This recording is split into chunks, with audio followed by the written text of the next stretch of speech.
Halo, selamat malam teman-teman semua. Selamat datang di PA online bareng dengan Ayo PA. Senang sekali bisa ketemu karena malam hari ini saya excited sekali untuk bertemu dengan beberapa teman-teman yang kita akan bersama-sama menggali ya. Ya, senang sekali bisa bersama-sama malam hari ini. Saya menjelaskan sedikit ya kenapa kita sekarang akan melakukan PA online secara rutin. Kita melihat ada banyak teman-teman yang rindu dan kami juga sangat rindu untuk bersama-sama PA bareng supaya teman-teman yang di gerejanya mungkin tidak ada acara PA bisa mulai belajar untuk melakukan PA sehingga kita akan semakin diperkaya dan kita juga semakin dewasa karena sudah bisa makan firman sendiri. Mungkin tidak akan mewah gitu ya, kalau kita masak di rumah kan masak yang sederhana. Tapi yang penting penuh gizi karena bukan rasanya tapi kualitas dari firman yang kita baca itu merupakan firman yang Tuhan ingin kita makan ya. Nah karena itu hari ini saya senang sekali untuk bisa mengundang Roma karena dia yang akan bersama dengan kita menjadi pemandu untuk PA hari ini. Halo, gimana Roma? Halo Bu. Iya, gimana? Pastinya excited karena ini PA. Kita Iya. mau belajar itu. Ada istimewanya nggak hari ini PA-nya? Sangat istimewa menurut saya karena ini baru aja juga kemarin belajar satu topik ini. Tapi kapan nih? Boleh bocorin dikit dong? Oke, tapi harusnya sudah bocor sih karena udah dipromosikan. Jadi hari ini Iya. kita PA dari Yohanes 21, teman-teman. Ya, udah baca belum? Ya, kita udah kasih warning nih dari kemarin ya. Silakan baca dulu dari Yohanes 21 supaya kita hari ini bersama-sama bisa membahas ini ya, apa yang kita akan akan kita dapatkan bersama-sama. Ya, metode yang akan kita pakai sebenarnya metode apa saja bisa sih. Cuman kalau teman-teman mau familiar dengan metode Sabda SABDA, boleh pakai metode itu. Biasanya kami akan menyimak, membaca baik-baik, lalu kemudian kita akan S ya, S-nya simak, analisa. Kita akan menganalisa kata-kata penting yang ada di dalamnya. Lalu B, kita akan belajar dari apa yang kita simak, apa yang kita analisa, kita belajar menyimpulkan apa yang kita dapatkan gitu ya, apa yang kita belajar. Lalu D-nya adalah diskusi, kita diskusikan dengan teman. Kalau nggak ada teman, kita akan diskusi dengan Tuhan.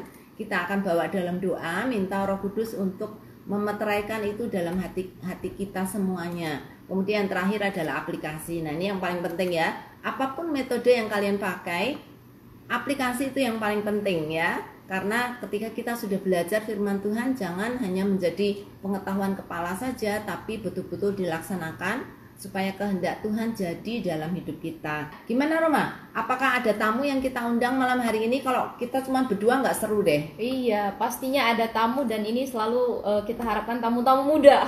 Iya. Karena mereka adalah generasi penerus negara kita ini ya. Jadi dari muda sudah dibimbing untuk belajar Alkitab. Iya. Nanti ada 2 tamu Bu. Wih, ya. Ada 1 tamu tetap. Iya, benar. Dan ada 1 tamu tambahan. Bukan tambahan ya, tapi tamu istimewa hari ini. Siapa tuh? Mau diundang? Boleh, kita akan invite ya kedua tamu kita ini. Ada ya, tamu tetap yang dibilang Ibu Yulia itu adalah Saudari Tere. Ini adalah rekan kami. Kalau Bapak Ibu mengikuti minggu-minggu kemarin PA-nya, Tere juga sudah bergabung dengan kita di minggu-minggu yang lalu. Nah, kita akan invite ya. Ya, teman yang lain kalau pengen ikut gabung boleh loh. Nanti kontak kami ya. Kita akan jadikan Anda teman istimewa ber-PA hari ini. Ya. Oke, sudah bergabung. Halo. Halo. Selamat malam. Gimana? Sudah siap untuk ber-PA? Sudah. Iya. Siap sekali. Ya, Marcel dan Tere silahkan say hi untuk teman-teman yang sudah hadir, yang sudah menyaksikan. Halo teman-teman. Halo semua. Senang berjumpa. Tere? Ya, ya. Saya juga senang berjumpa dengan teman-teman semua. Ah, ya, udah 3 kali. Ini yang keempat, yang keempat kalinya ya. Iya, iya. Kita doa dulu ya. Oke, Kita ya, doa betul. dulu sebelum kita mulai. Ya, Bapak yang surga, terima kasih untuk malam hari ini. Kami siap untuk bersama-sama melakukan PA. Tuhan, kiranya firman-Mu sungguh berbicara pada kami. Kami rindu, biarlah tangan kasih-Mu yang luar biasa dan Roh Kudus-Mu yang menyertai kami terus membawa kami untuk mengerti firman Tuhan dengan baik. Tuhan, mungkin kami hanya orang-orang sederhana, kami tidak mampu untuk menggali seperti para ahli, tetapi Tuhan, kami rindu untuk belajar bagaimana bisa menyimak firman-Mu dan kiranya firman-Mu itu sungguh boleh menolong kami untuk mengerti hati Tuhan, mengerti kasih Tuhan. Terima kasih Bapa, dalam nama Tuhan Yesus, Juru Selamat kami yang hidup, kami berdoa. Amin. Ya. Amin. Yang hari ini tadi Romo sudah katakan kita akan membahas Yohanes 21. Ayat-ayat, bukan ayat, pasal-pasal yang kita bahas memang adalah pasal-pasal yang terkenal ya. Benar, Bu. Makanya kita sebut Alkitab. Iya. Oke, silakan Roma. Iya, rekan-rekan yang sudah hadir pada malam hari ini, kita akan ber-PA bersama dari Yohanes 21. Bisa nanti buka Alkitabnya, bisa Alkitab buku, ataupun bisa dari HP sucinya. Jadi kita akan belajar bersama-sama dari Yohanes 21 ini. Tetapi saya akan mengajak rekan saya yang sudah bergabung hari ini, ada Marcel dan juga ada Tere, yang akan sharing dari ayat yang mereka pilih. Oke, sebelum saya akan bertanya ya, gambaran overview dari Yohanes 21 ini, mungkin saya akan jelaskan sedikit siapa itu Yohanes yang adalah penulis Injil ini.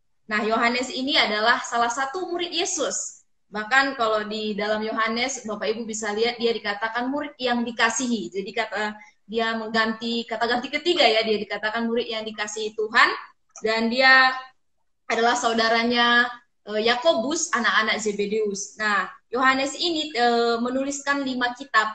Ada kitab Injil Yohanes, 1-2 Yohanes, dan juga kitab Wahyu ketika Tuhan memberikan wahyunya untuk menuliskan kitab Wahyu di Pulau Patmos. Nah, rekan-rekan, untuk kitab Yohanes ini sangat syarat dengan keilahian Kristus ya. Jadi berbeda dengan Injil Sinoptik Matius, Markus, dan Lukas, Injil Yohanes ini sangat menekankan tentang Kristus yang adalah anak Allah yang mengorbankan dirinya untuk menanggung dosa-dosa manusia. Dan di hari ini, pasal 21, kita melihat peristiwa pasca kebangkitan Kristus, dia menampakkan dirinya kepada murid-muridnya. Dan ini kita akan pelajari bersama-sama. Nah, untuk itu saya akan bertanya kepada 2 teman saya yang sudah gabung hari ini. Tapi nanti teman-teman juga tidak menutup kemungkinan ya untuk kasih komentar di bawah. Mungkin boleh ikut jawab ya. Boleh sekali. Jadi teman-teman bisa nanti berkomentar di kolom komentar live, bisa membagikan komentarnya. Saya akan tanya dulu kepada teman-teman, 2 teman saya ini, bisa menjelaskan tentang tema umum dari Yohanes 21 ini. Tere bisa mungkin menjelaskan untuk tema umum yang didapatkan dari Yohanes 21 ini. Yeah. Kalau saya lihat tema umum di pasal ini, khususnya pasal 21 itu membahas tentang ketika Yesus menampakkan diri kepada murid-muridnya untuk ketiga kalinya. Karena kan sebelumnya Tuhan udah menampakkan diri kepada murid-muridnya yang tanpa Thomas. Setelah itu yang kedua ada Thomas, dan yang ketiga ini ya di pantai Danau Tiberias. Ya, Tiberias ya. Oke. Ya. Dan ketika di situ dikatakan dia menampakkan diri kepada murid-muridnya, ada satu bagian nanti yang kita pelajari juga bersama-sama ya, tugas pelayanan yang disampaikan kepada Petrus. Nah, ada berapa ayat di dalam pasal 21 ini, Kak Marcel? Ada 25 ayat. Oke, ada 25 ayat ya, kalau teman-teman bisa lihat. Jadi tapi kita nggak akan bahas semuanya kan? Iya, karena waktunya sangat singkat, jadi kita akan lihat 2 bagian saja dari 25 ayat ini. Dan ada berapa judul perikop juga dari 25 ayat ini, Kak? Ada 4 judul perikop, termasuk di sini ada penutup juga di situ. Ada kata penutup di situ, jadi total ada 4 perikop.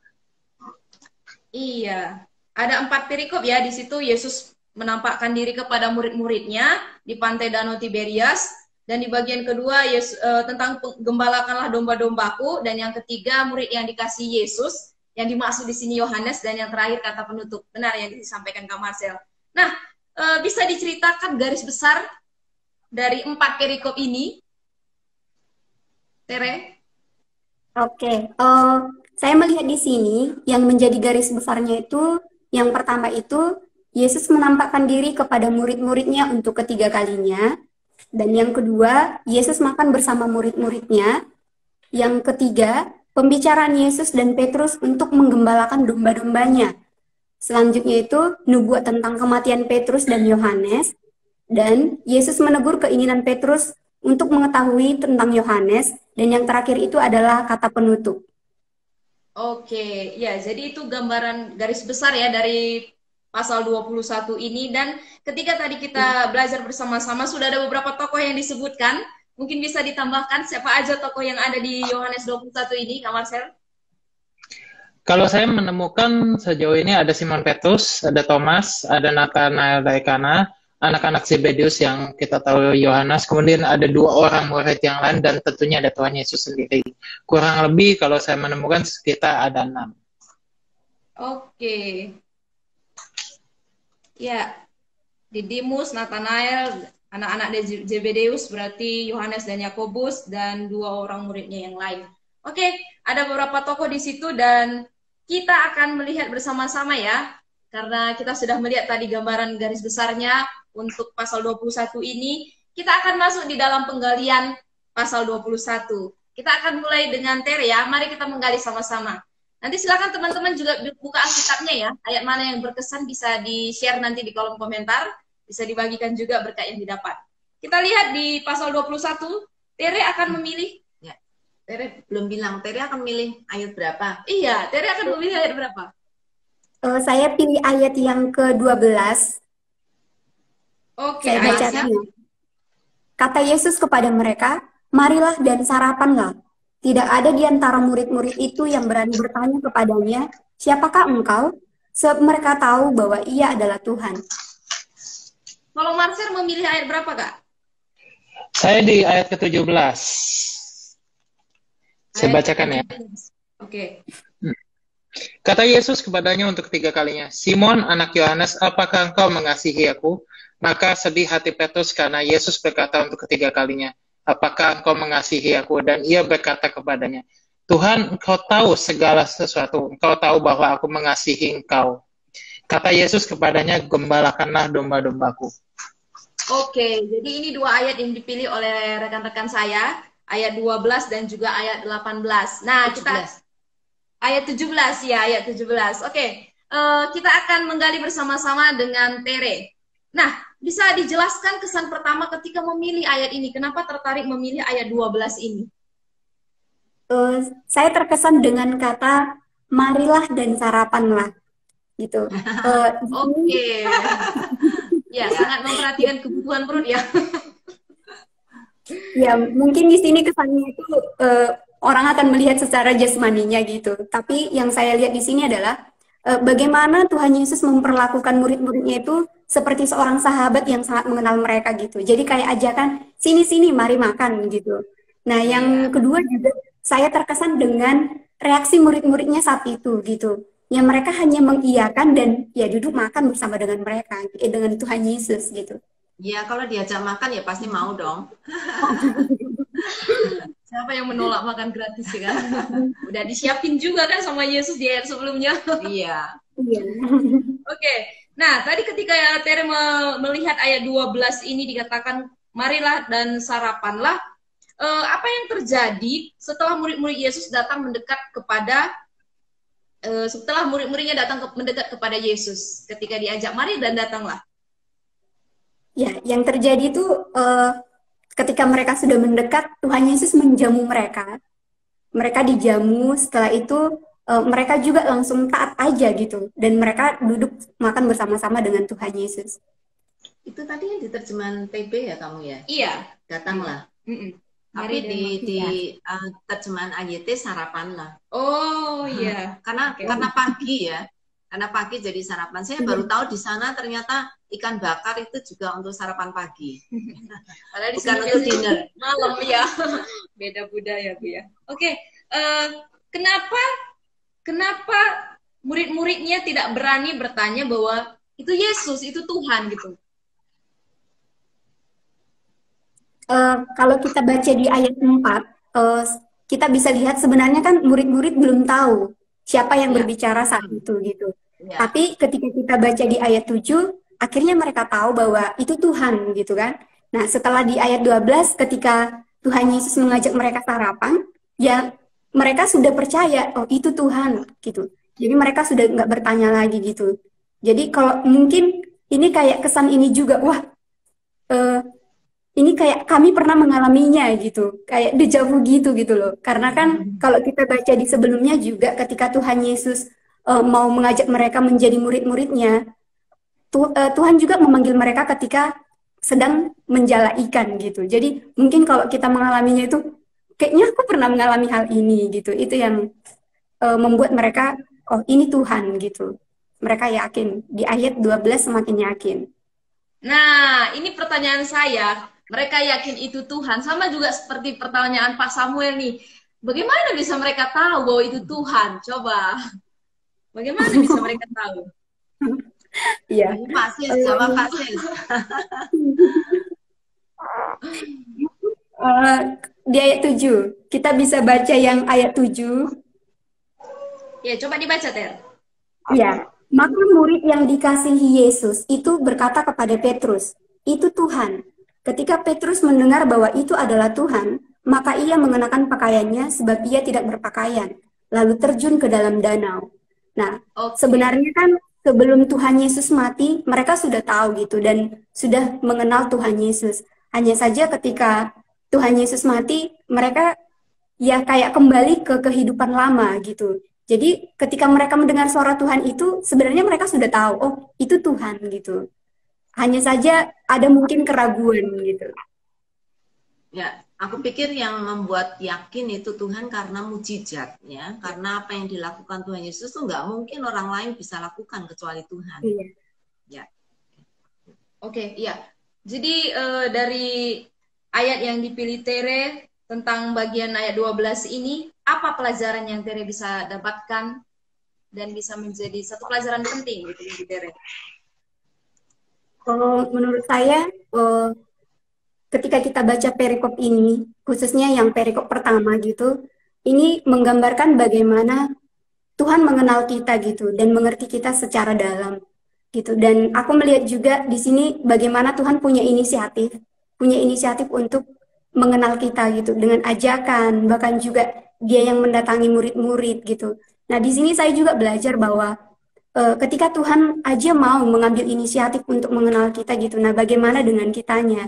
Nah, itu yang saya pelajari. Saya juga belajar di sini untuk terus rindu mengenal Tuhan, gitu, mengenal Tuhan secara dalam gitu. Jadi tadi waktu baca ini sempat ini juga ya, jangan jangan jadikan eh, cintanya Tuhan itu bertepuk sebelah tangan gitu. Jadi kita juga harus menyambut. Itu sih yang tadi terbersit waktu mempersiapkan ini gitu. Oke, iya Tuhan udah sangat mengerti ya sama kebutuhan jasmani kita ya. Harusnya juga kita punya kerinduan untuk mengenal Tuhan kita. Nah, apa aplikasi yang akan kamu lakukan setelah melihat dan membaca merenungkan dari ayat 12 ini gitu. Ketika tadi pelajaran penting yang kamu dapatkan ya tentang inisiatif Tuhan untuk datang bahkan sampai 3 kali ya, ini udah ketiga kalinya kepada murid-muridnya gitu. Apa aplikasi yang akan kamu laksanakan? Aplikasinya eh, terus rindu untuk mengenal Tuhan, eh, karena menurut ketika menggali ini aku mendapatkan bahwa pengenalan Tuhan itu harus ada timbal baliknya gitu, maksudnya harus sama-sama saling mengenal gitu. Berarti aku juga tiap hari harus terus membangun hubungan yang intim dengan Tuhan, pastinya juga nggak hanya pribadi gitu, melalui persekutuan juga, melalui saat teduh, banyak hal gitu. Jadi ya, aplikasinya untuk yang praktis itu belajar terus untuk rindu mengenal Tuhan. Amin. Ya, belajar untuk terus mengenal Tuhan. Apalagi sekarang beragam format yang disediakan untuk kita bisa mengenal Tuhan ya.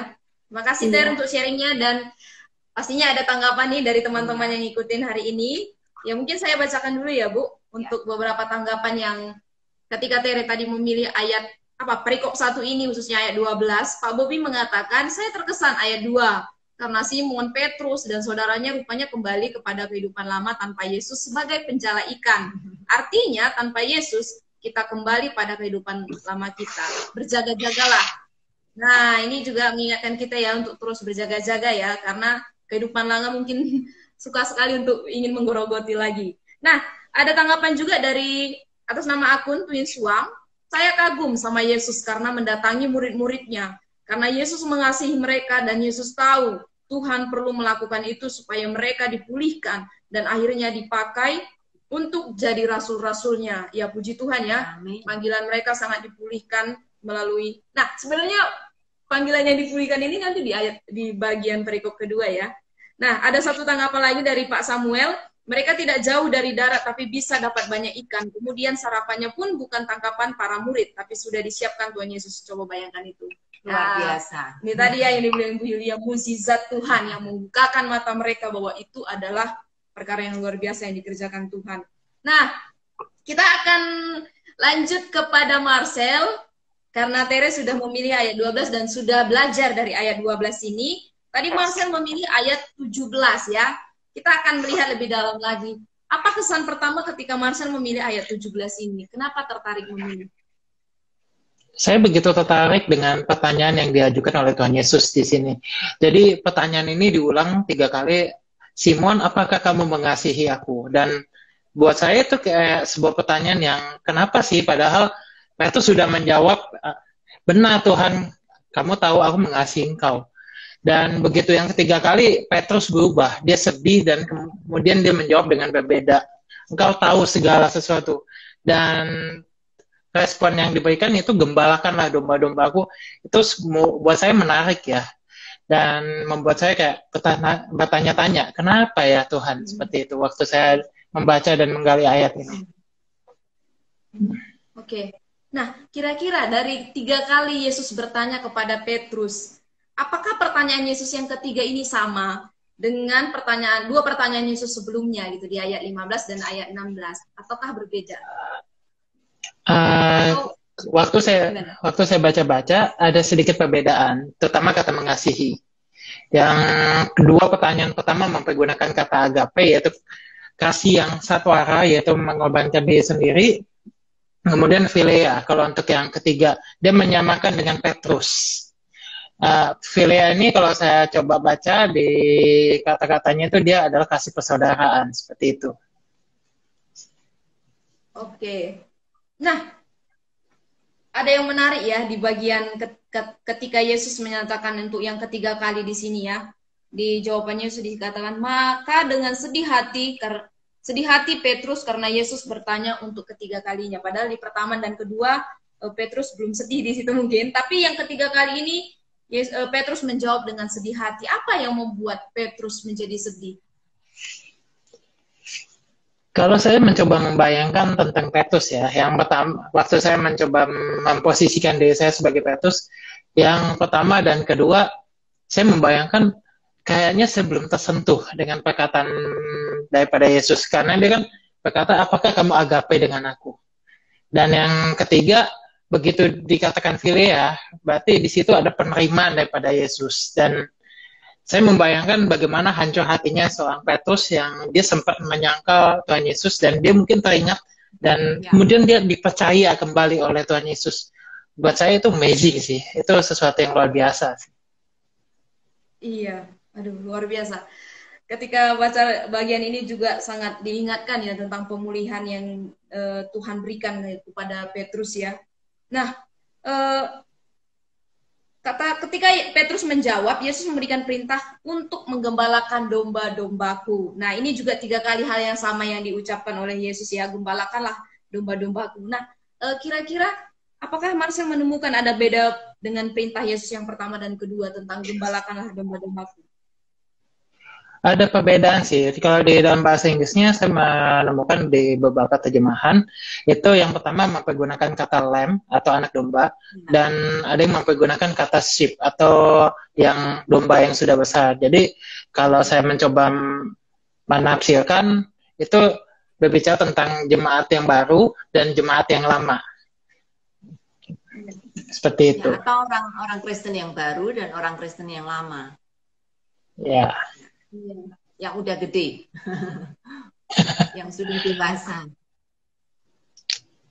Iya, ketika saya lihat ini juga tadi Bu tertarik ya, karena yang bagian kedua itu berbeda.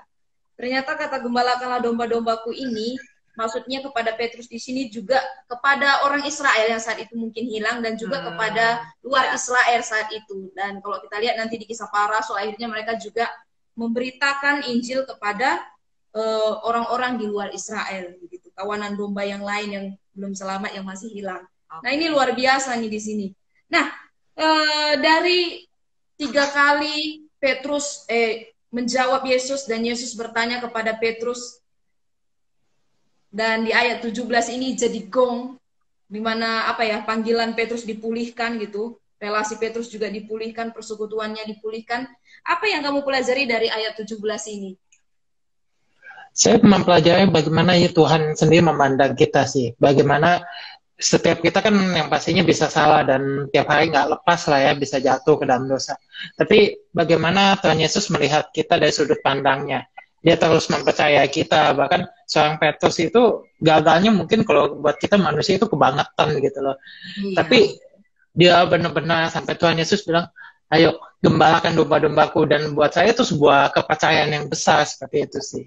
Itu yang buat saya jadi, oh iya ya Tuhan itu sampai seperti itu ya. Bagaimana saya melihat orang lain juga harus demikian. Ya, kalau kita manusia mungkin sudah bye. Tapi Tuhan luar biasa di sini ya. Bukan hanya tadi dipulihkan masalah jasmani di perikop 1, tapi dia 2 juga relasi dan panggilan dipulihkan untuk menggembalakan domba-dombanya. Nah, iya dari pelajaran-pelajaran yang kamu dapatkan dan sudah dibagikan kepada kita semua hari ini, apa relevansinya bagi kehidupan masa kini seharusnya? Dan apa aplikasi yang akan diterapkan? Ya, kalau saya sih belajar sih bagaimana kita bisa melihat orang lain, terutama saudara seiman ya. Bagaimana kita bisa melihat kalau misalnya seseorang itu jatuh, kemudian dia melakukan kesalahan, bagaimana saya bisa memberikan kepercayaan lagi kepada dia. Contohnya di dalam hal anak-anak yang saya bina juga, ya saya ingin memberikan mereka kepercayaan yang lebih. Kalau mereka pernah gagal pun, saya mau tetap memberikan mereka kepercayaan, mengulangi hal yang sama sampai dia bisa seperti itu. Iya, ya puji Tuhan ya. Jadi Marcel belajar banyak hari ini gitu untuk memberikan kepercayaan kepada anak-anak didiknya seperti Kristus yang walaupun kita tahu Petrus sangat vokal di antara murid-murid yang lain ya, ketika dikatakan nanti orang mau nggak mengikut engkau, aku satu-satunya akan ikut Tuhan gitu. Tetapi Tuhan tahu isi hatinya dan di akhir juga Tuhan pulihkan kembali relasinya, panggilannya untuk mengembalakan domba-dombanya. Ya puji Tuhan untuk setiap sharing dari kawan-kawan dari Tere dan juga Marcel hari ini yang sudah berbagi, dan saya juga mewakili teman-teman ingin memberikan respon yang sudah dibagikan melalui komen. Saya akan bacakan. Ini satu respon dari Pak Denny Rohman, kalau nggak salah ini. Yesus bertanya, apakah kamu punya lauk pauk? Padahal di ayat selanjutnya Tuhan sudah menyiapkan ayam goreng. Ayam goreng, oke. Ikan bakar. Oke, ya. Ini ikan, Pak, bukan ayam. Ya mungkin hari ini ya sukanya memanggang ayam ya. Oke. Ini tanggapan lagi dari Pak Samuel, segala keberhasilan, segala kekuatan, segala kebutuhan ketika kita mengenal dan melayani Tuhan, itu pun sudah disiapkan oleh Tuhan. Ya, puji Tuhan, ini satu janji yang luar biasa.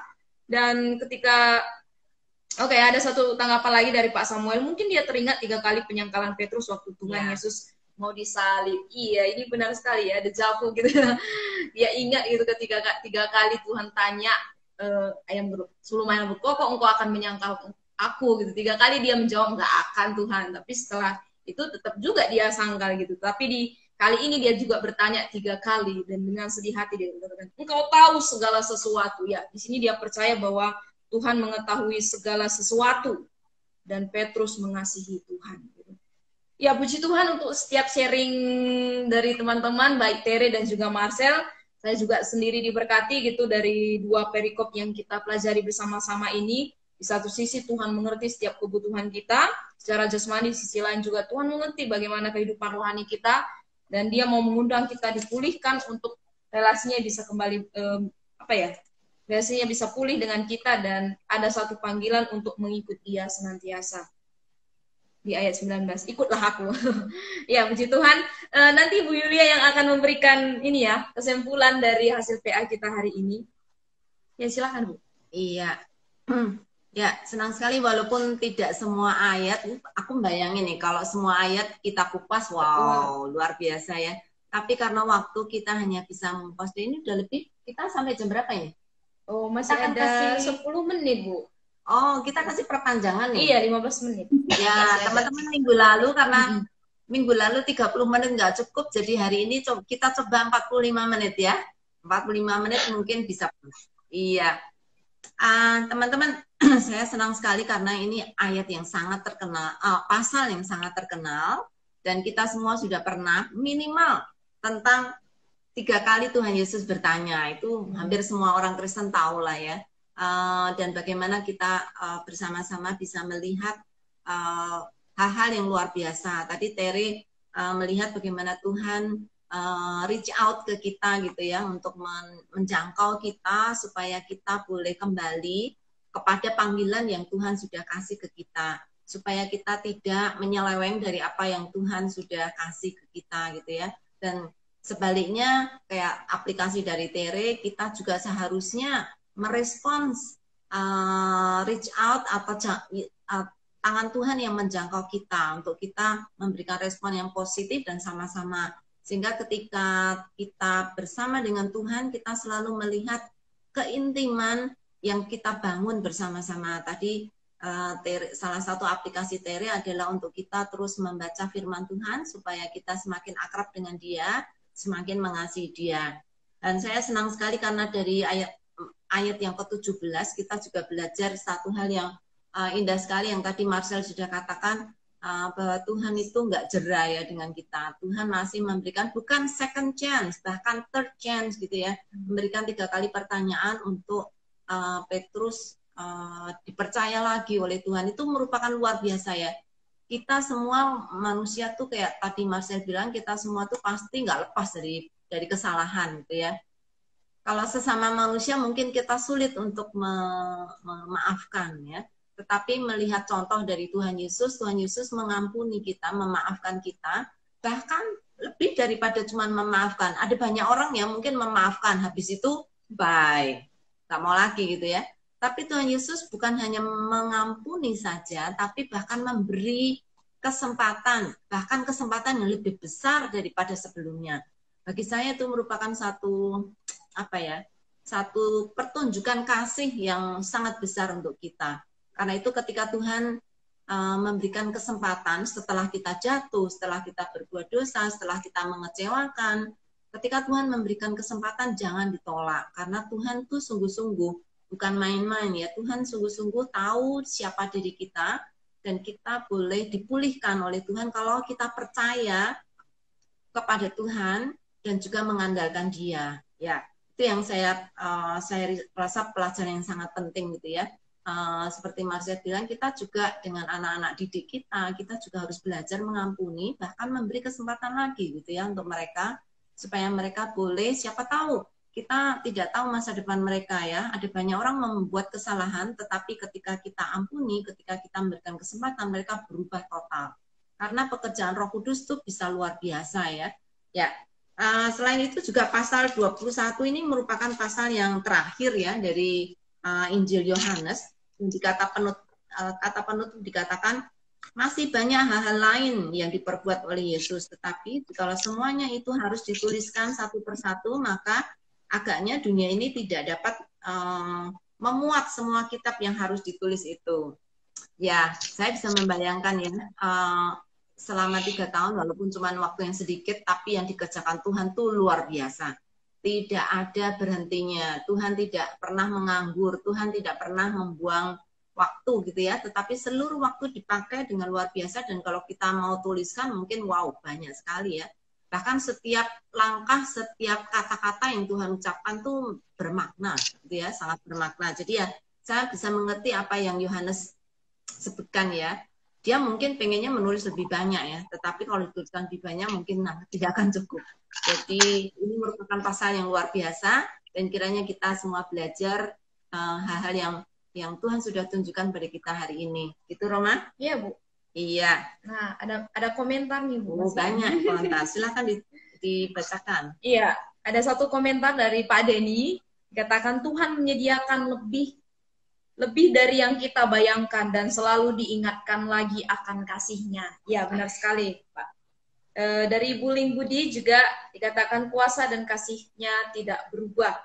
Oh, ada satu komentar lagi yang menarik dari Ibu Nelsiana. Ya, ini rekan dari MLC. Tertarik dengan Yohanes 21 ayat 14, di mana Yesus tetap setia melayani murid-muridnya dan juga kita semua. Dan Tuhan Yesus memberi kita teladan agar kita juga tetap setia menjadi pelayan-pelayan Tuhan dalam memberi. Ya, puji Tuhan untuk setiap respon dari teman-teman yang ikut ber-PA hari ini. Pastinya Tuhan yang mengasihi kita, seharusnya juga kita belajar untuk terus mengasihi Tuhan. Amin. Ya. Dan jangan lupa, ketika kita berbuat salah atau kita berbuat dosa atau mengecewakan Tuhan, jangan lari dari Tuhan, tapi kebalikannya kita datang pada Tuhan. Maka Tuhan akan pulihkan kita kalau kita datang dengan hati yang tulus, dan kita berjanji tidak akan mengulangi lagi, dan kita akan semakin belajar untuk setia kepada Tuhan. Ya, ya. Sekali lagi terima kasih untuk Marcel dan untuk Tere yang sudah menemani kita, yang sudah memberikan pelajaran yang luar biasa. Dan thank you untuk Roma yang sudah memandu. Dan terima kasih untuk semua teman-teman yang sudah memberikan respon, sudah memberi tanggapan. Terima kasih sekali. Mungkin Marcel, karena masih ada waktu sedikit nih, gimana kesannya? Sharingkan dong, selama kita minta kamu untuk ikut sampai sekarang sudah selesai PA, kira-kira belajar apa nih dari seluruh proses ini? Wah, seru banget ya kalau dari saya sih, terutama waktu diskusinya sih dengan rekan-rekan, buat saya itu sebuah pelajaran yang berharga sih. Dari awal terus sampai hari ini, pelaksanaan buat saya itu hal yang berharga sekali, dan buat saya sebuah kehormatan sekali ya diminta untuk menjadi tamu seperti itu. Sulit nggak ikut? Teman-teman mungkin pikir, aduh aku nggak bisa, gimana nih? Kasih encouragement untuk teman-teman yang lain. Sebenarnya kalau kita belajar Alkitab sih nggak sulit, asal mau sih sebenarnya. Kalau dari saya sih, saya melihatnya bukan hal yang sulit, tapi asalkan kita mau, pasti dapetin gitu, sesuatu pembelajaran. Ya, jadi teman-teman jangan takut, silahkan mendaftarkan diri, nanti kita akan undang untuk bisa bergabung dengan kita. Itu dari Roma sendiri ada pesan-pesan untuk teman-teman yang lain? Iya, kita harapkan teman-teman yang lain, ini ada 30 orang tadi lebih yang ikut hari ini, ya jadi tetap ber-PA dan jangan lupa kontak kita gitu, kasih usulan, masukan mungkin untuk PA-PA kita selanjutnya. Dan tentu bisa bergabung seperti Marcel yang jadi tamu kita hari ini. Nah, ada 2 tanggapan lagi, Bu. Bisa saya bacakan? Ya. Ternyata banyak sekali respon yang positif yang diberikan oleh teman-teman yang hadir hari ini ya. Ada tanggapan dari Bu Nonik, dikatakan amin. Terima kasih firman Tuhannya, Tuhan Yesus memberkati. Ada satu tanggapan dari akun Suara Pertobatan. Terima kasih Sabda dan Ayo PA, singkat tapi memberkati. Iya, terima kasih kembali untuk Suara Pertobatan. Iya, thank you so much. Memang beda loh kita membaca khotbah atau mendengarkan khotbah dengan kita menggali sendiri. Itu kalau saudara perhatikan ya, lama-lama saudara melihat itu ada perbedaan ya. Kalau cuman mendengar saja kita tidak ikut aktif. Ketika kita ikut menggali sendiri, walaupun itu mungkin ayat udah berkali-kali, puluhan kali kita dengar gitu ya, tetapi ketika kita menggali sendiri dan kita mengungkapkan sendiri, itu beda. Nanti kesannya juga beda, nempelnya juga beda gitu ya. Jadi teman-teman sudah tahu gimana caranya PA, silahkan PA sendiri setiap hari di rumah. Nah, nanti setiap 1 minggu sekali saudara join nama kita. Itu ya. Nah, ya. karena waktu udah habis nih, pas 45 menit, kita akan berdoa bersama. Saya boleh minta dengan kasih Saudara Marcel untuk tutup dalam doa. Oke, yuk mari kita semua berdoa. Bapak yang baik, kami mengucap syukur untuk berkat-Mu. Kami sudah boleh mendengarkan apa yang menjadi firman-Mu. Dan terima kasih juga untuk kasih-Mu Yesus di dalam setiap kehidupan kami, karena Engkau telah menerima kami dan terus mempercayai kami. Dan pimpin kami ke depannya Tuhan, di saat kami terus membaca firman, setiap perkataan, supaya kami dapat mengerti dan menangkap isi hati-Mu. Allah Roh Kudus, berikan kami pewahyuan, pengertian di dalam Engkau. Di dalam nama Yesus, untuk setiap kami Tuhan meminta Tuhan. Thank you. Amin. Amin. Ya, terima kasih banyak teman-teman yang sudah hadir. Thank you untuk Tere dan Marcel yang sudah menemani kami. And thank you untuk Roma yang sudah memandu. Thank you untuk kita semuanya. And tepuk tangan buat Tuhan Yesus. Oke. Ya, gimana Roma? Kita akan kasih pengumuman untuk minggu depan. Ya, boleh Bu. Karena ini Alkitabnya serinya setiap minggu di jam yang sama, 7:30. Ya, silakan teman-teman ajak teman-teman yang lain ya. Terima kasih untuk teman-teman yang sudah mengajak atau men-sharingkan informasi tentang PA ini kepada teman-teman yang lain. Semoga minggu depan akan lebih banyak yang datang dan kita akan mengupas satu lagi pasal yang terkenal gitu ya. Sehingga kita akan semakin belajar lebih banyak dengan PA bersama-sama. Nah, kita akan sebut ini PA online bareng seri Alkitab. Yes, top banget gitu ya.